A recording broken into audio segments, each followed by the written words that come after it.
Gandang umaga. Lakarin natin tong ano. Galing ako sa basketball eh. Malapit lang naman. Wala pang 500 meters. Papuntang palengke. Oh, parang Pilipinas lang. Parang Pilipinas lang. Ang dami rin nagtitinda. Daan ako dito sa nagtitinda ng buko. Magbubuko muna ako bago pumunta ng palengke. Dito lang yung sa unahan eh. Ayan o. Alas 9 ng umaga. Ayam goreng. Ayan, ayam goreng. Soto. May halo-halo rin dito. Ayan o.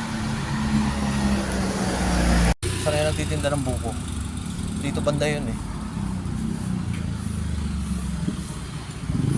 Ito yung mosque ng mga babae.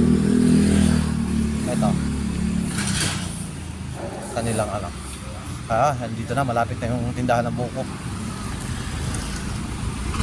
Chicken.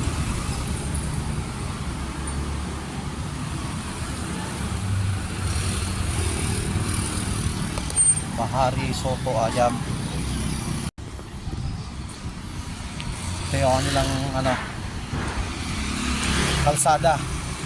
Lalaki rin ang hardware dito. Dua Putra. Ano ang ibig sabihin nun? Pangalan siguro ng ano, hardware.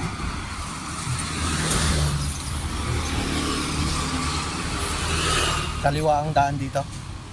Ang ano dito ay ang manibela dito ay kanan. Tatang oh. Galing magmotor ah. May pasok sila dito sa school. Mga public pag Sabado. Biyernes ang kanilang ano, walang pasok. Lemon. Wala na yung nagtitinda ng buko ah. Doon pa sa unahan pa pala. Talagpas ako na yung nagtitinda ng buko, hindi ko napansin. Wala, palengke na yan no. Maganda pa naman yung anuhan doon. Hindi ko napansin kanina sa right side. Palengke na yan no. May stoplight. May school.